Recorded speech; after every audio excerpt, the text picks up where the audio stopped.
എഴുതാൻ പോകുന്ന എല്ലാ കൂട്ടുകാർക്കും പുതിയൊരു വീഡിയോയിലോട്ട് സ്വാഗതം. ഇന്നത്തെ നമ്മുടെ വീഡിയോ ബേസിക് സയൻസുമായിട്ട് ബന്ധപ്പെട്ട് USS എക്സാമിന് ചോദിക്കാൻ സാധ്യതയുള്ള കുറച്ച് ക്വസ്റ്റ്യൻ ആൻസേഴ്സ് ആണ് ഡിസ്കസ് ചെയ്യാൻ പോകുന്നത്. USS റിലേറ്റഡ് ആയിട്ട് ചാപ്റ്റർ വൈസ് നമ്മൾ കുറച്ച് വീഡിയോസ് ഒക്കെ അപ്ലോഡ് ചെയ്തിട്ടുണ്ട്. അപ്പോൾ ആദ്യമായിട്ടാണ് നമ്മുടെ ചാനൽ കാണുന്നതെങ്കിൽ നമ്മുടെ ചാനലിൽ കയറി നോക്കുക, ബാക്കിയുള്ള വീഡിയോസ് ഒക്കെ വാച്ച് ചെയ്യാം. അതോടൊപ്പം ഇതുവരെ സബ്സ്ക്രൈബ് ചെയ്യാത്തവരാണെങ്കിൽ സബ്സ്ക്രൈബ് ചെയ്യുക. അതോടൊപ്പം തൊട്ടടുത്ത് കാണുന്ന കുഞ്ഞു ബെല്ലൈക്കുള്ള ഓൾ എന്ന ഓപ്ഷൻ കൂടെ ക്ലിക്ക് ചെയ്തിട്ടുണ്ടെങ്കിൽ ഞാനിടുന്ന വീഡിയോസ് അപ്പോൾ തന്നെ നിങ്ങൾക്ക് നോട്ടിഫിക്കേഷൻ ലഭിക്കുന്നതാണ്. അപ്പോൾ നമുക്ക് നേരിട്ട് ചോദ്യത്തിലോട്ട് കടക്കാം. ചോദ്യം 1. പഴങ്ങളുടെ കൃത്രിമമായി പഴുപ്പിക്കാൻ ഉപയോഗിക്കുന്നത് ഡേഷ് ആണ്. Options: Ajinomoto, B sodium benzoate, C calcium carbide, D potassium sulphate. ഉത്തരം ഓപ്ഷൻ സി കാൽസ്യം കാർബൈഡ്. രണ്ടാമത്തെ ചോദ്യം: പാൽ കേടുകൂടാതെ സൂക്ഷിക്കാൻ ഉപയോഗിക്കുന്ന രീതി ഏതാണ്? ഏത് രീതിയാണ് പാല് കേടുകൂടാതെ സൂക്ഷിക്കാൻ വേണ്ടി ഉപയോഗിക്കുന്നത്? ഓപ്ഷൻസ്: പ്രിസർവേറ്റീവ് ചേർക്കുക, ഓപ്ഷൻ ബി പാസ്ചറൈസേഷൻ, സി തിളപ്പിക്കുക, ഡി ഇവയൊന്നുമല്ല. ഉത്തരം ഓപ്ഷൻ ബി പാസ്ചറൈസേഷൻ. എന്താണ് പാസ്ചറൈസേഷൻ? ഈ ഒരു പേര് വരാൻ കാരണം എന്താണ്? ഇതാരാണ് ആദ്യം കൊണ്ടുവന്നത്? ഇതൊക്കെ തന്നെ നമ്മൾ പഠിച്ചതാണ്. ലൂയിസ് പാസ്റ്ററാണ് പാല് ഒരു നിശ്ചിത താപനിലയിൽ ചൂടാക്കിയതിനു ശേഷം പെട്ടെന്ന് തിളപ്പിക്കുക. ഇതാണ് പാസ്ചറൈസേഷൻ എന്ന് പറയുന്നത്. ഇങ്ങനെ ചെയ്യുന്ന സമയത്ത് ബാക്ടീരിയകളൊക്കെ നശിച്ചു പോവുകയാണ് ചെയ്യുന്നത്. ഇന്ന് നമ്മൾ വാങ്ങുന്ന പാലും തൈരും ഇവയൊക്കെ തന്നെ പാസ്ചറൈസേഷൻ കഴിഞ്ഞതിന് ശേഷമാണ് നമുക്ക് ലഭിക്കുന്നത്. അടുത്ത ചോദ്യം: പഴങ്ങൾ പാകം ചെയ്യാതെയാണ് ഭക്ഷിക്കുന്നത്. പാകം ചെയ്യുമ്പോൾ അവയിൽ നിന്നും ഏത് വിറ്റാമിനാണ് നഷ്ടപ്പെടുന്നത്? Options: vitamin A, B vitamin B, C vitamin C, D vitamin D. ഉത്തരം ഓപ്ഷൻ സി വിറ്റാമിൻ സി. അടുത്ത ചോദ്യം: പ്രകൃതിയുടെ ഏത് ചക്രത്തിലാണ് റൈസോബിയം ബാക്ടീരിയ ഒരു പ്രധാന പങ്ക് വഹിക്കുന്നത്? പ്രകൃതിയുടെ ഏത് ചക്രത്തിലാണ് റൈസോബിയം ബാക്ടീരിയ ഒരു പ്രധാന പങ്ക് വഹിക്കുന്നത്? Options: A nitrogen, B carbon, C oxygen, D sulphur. ഉത്തരം ഓപ്ഷൻ എ നൈട്രജൻ. അടുത്ത ചോദ്യം: ജന്തുക്കൾ വഴി പകരുന്ന ഒരു രോഗമാണ് ഡേഷ്. ജന്തുക്കൾ വഴി പകരുന്ന ഒരു രോഗമാണ് dash. Options: A typhoid, B കുഷ്ഠം, സി പ്ലേഗ്, ഡി കോളറ. ജന്തുക്കൾ വഴി പകരുന്ന രോഗമാണ് ഡേഷ്. ഉത്തരം ഓപ്ഷൻ സി പ്ലേഗ്. അടുത്ത ചോദ്യം: പേപ്പട്ടി വിഷബാധക്കെതിരെയുള്ള വാക്സിൻ കണ്ടെത്തിയത് ആരാണ്? ആരാണ് പേപ്പട്ടി വിഷബാധക്കെതിരെയുള്ള വാക്സിൻ കണ്ടെത്തിയത്? Options: Edward Jenner, B Karl Landsteiner, C William Harvey, D Louis Pasteur. ഉത്തരം ഓപ്ഷൻ ഡി ലൂയി പാസ്റ്റർ. അടുത്ത ചോദ്യം: രക്തസമ്മർദ്ദം അളക്കാൻ ഉപയോഗിക്കുന്ന ഉപകരണം ഏതാണ്?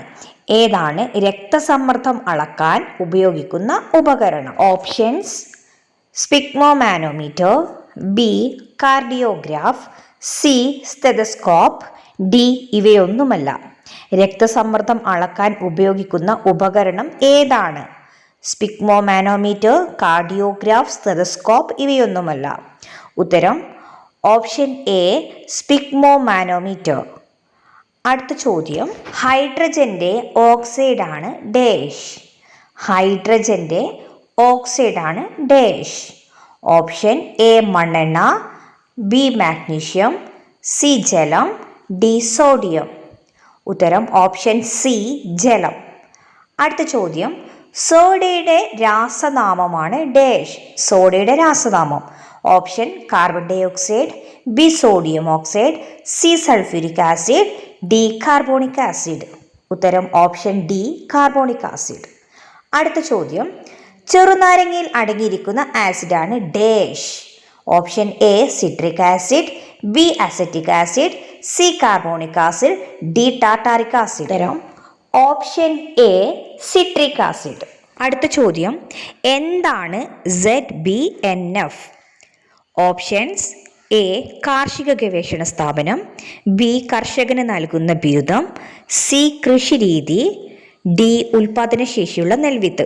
ഇങ്ങനെ ഒരു ചോദ്യം വന്നിട്ടുണ്ടെങ്കിൽ നമ്മൾ ZBNFന്റെ ഫുൾ ഫോം പഠിക്കണം. അപ്പോൾ ZBNF എന്ന് വെച്ചിട്ടുണ്ടെങ്കിൽ സീറോ ബഡ്ജറ്റ് നാച്ചുറൽ ഫാമിംഗ് എന്നുള്ളതാണ് ZBNFന്റെ ഫുൾ ഫോം. അപ്പോൾ നമുക്ക് ഇതിൽ നിന്ന് തന്നെ ഉത്തരം കണ്ടുപിടിക്കാൻ സാധിക്കും. ഉത്തരം ഓപ്ഷൻ സി ഒരു കൃഷിരീതിയാണ് ZBNF എന്ന് പറയുന്നത്. അപ്പോൾ നമ്മൾ ഈ ഒരു ചോദ്യം പഠിക്കുന്ന സമയത്ത് തന്നെ ഇത് ആദ്യമായിട്ട് ഇന്ത്യയിൽ കൊണ്ടുവന്ന വ്യക്തി ആരാണെന്നുള്ളത് കൂടെ നമ്മൾ മനസ്സിലാക്കണം. സുഭാഷ് പാലേക്കർ എന്ന് പറയുന്ന വ്യക്തിയാണ് ഈ കൃഷിരീതി ആദ്യമായിട്ട് ഇന്ത്യയിൽ കൊണ്ടുവന്നിട്ടുള്ളത്. ഈ ഒരു കൃഷിരീതിയുടെ പ്രാധാന്യം എന്താണെന്ന് വെച്ചിട്ടുണ്ടെങ്കിൽ use of chemical fertiliser is minimum. അതായത് കെമിക്കൽ ഫെർട്ടിലൈസർ വളരെ കുറഞ്ഞ തോതിൽ മാത്രമേ ഉപയോഗിക്കുന്നുള്ളൂ. സാധാരണ നമ്മുടെ ഇന്ത്യയിൽ നമ്മുടെ ഫെർട്ടിലിറ്റി കൂട്ടാൻ വേണ്ടിയിട്ട് ധാരാളം കെമിക്കൽസ് ഒക്കെ യൂസ് ചെയ്യാനുണ്ട്. പക്ഷേങ്കിൽ ഇദ്ദേഹം കൊണ്ടുവന്നിട്ടുള്ള ZBNF ഇതിന്റെ ബെനിഫിറ്റ് എന്താണെന്ന് വെച്ചിട്ടുണ്ടെങ്കിൽ കെമിക്കൽ ഫെർട്ടിലൈസർ വളരെ ചുരുങ്ങിയ അളവിൽ മാത്രമേ യൂസ് ചെയ്യുള്ളൂ. സോ ZBNF എന്ന് വെച്ചിട്ടുണ്ടെങ്കിൽ സീറോ ബഡ്ജറ്റ് നാച്ചുറൽ ഫാമിംഗ് ആണ്. ഇതാദ്യമായിട്ട് ഇന്ത്യയിൽ കൊണ്ടുവന്ന വ്യക്തി സുഭാഷ് പാലേക്കർ ആകുന്നു. ഇതെന്താണ്? ഒരു കൃഷിരീതിയാണ്. അടുത്ത ചോദ്യം, സാൽകീർത്തി, ഉമ, ജ്വാലാമുഖി, ചാവക്കാട്, ഓറഞ്ച് എന്നിവ 4 ഇനം വിളകളാണ്. ഇവയുടെ ശരിയായ ക്രമം താഴെ കൊടുത്തിരിക്കുന്നവയിൽ ഏത്? ഓപ്ഷൻ എ വെണ്ട, നെല്ല്, പച്ചമുളക്, തെങ്ങ്, ബി വെണ്ട, നെല്ല്, പച്ചമുളക്, ഓറഞ്ച്, സി പയർ, നെല്ല്, വഴുതിന, തെങ്ങ്, ഡി പയർ, തക്കാളി, പച്ചമുളക്, തെങ്ങ്. ഈ ഒരു ചോദ്യത്തിൻ്റെ പ്രാധാന്യം എന്താണെന്ന് വെച്ചിട്ടുണ്ടെങ്കിൽ ഒരു തവണ USSന് ഈ സെയിം ക്വസ്റ്റ്യൻ നമ്മുടെ ടെക്സ്റ്റ് ബുക്കിലുള്ള ക്വസ്റ്റ്യൻ ആണ്. ഈ സെയിം ക്വസ്റ്റ്യൻ ചോദിക്കുകയുണ്ടായിട്ടുണ്ട്. ഉത്തരം ഓപ്ഷൻ എ വെണ്ട, നെല്ല്, പച്ചമുളക്, തെങ്ങ്. ഈ ഒരു ഭാഗത്ത് നിന്ന് ചോദ്യം വരാൻ വളരെയധികം സാധ്യതയുണ്ട്. സോ നിങ്ങളുടെ ടെക്സ്റ്റ് ബുക്കിൽ ഈ ഭാഗം നല്ലതുപോലെ തന്നെ പഠിച്ച് മനസ്സിലാക്കി വെക്കുക.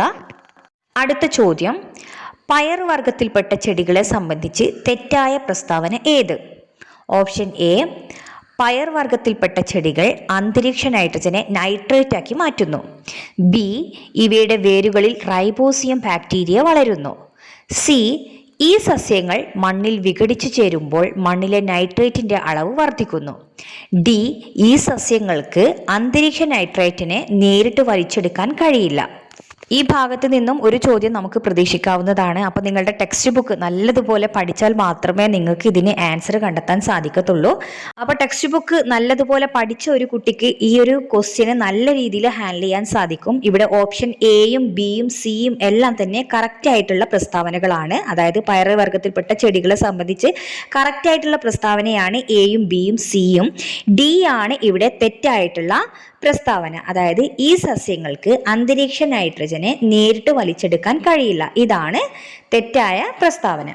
അതായത് പയറുവർഗത്തിൽപ്പെട്ട ചെടികൾക്ക് അല്ലെങ്കിൽ സസ്യങ്ങൾക്ക് അന്തരീക്ഷ നൈട്രജനെ നേരിട്ട് വലിച്ചെടുക്കാനുള്ള കഴിവുണ്ട്. ഇതാണ് കറക്റ്റ് ആയിട്ടുള്ള സ്റ്റേറ്റ്മെന്റ്. ഇവിടെ ഡി കൊടുത്തിരിക്കുന്നത് റോങ് ആണ്. അടുത്ത ചോദ്യം, കേരളത്തിലെ കാർഷിക സർവകലാശാല ആസ്ഥാനം സ്ഥിതി ചെയ്യുന്നത് ഏത് ജില്ലയിലാണ്? Option A Thrissur, B Thiruvananthapuram, C Kozhikode, D Wayanad.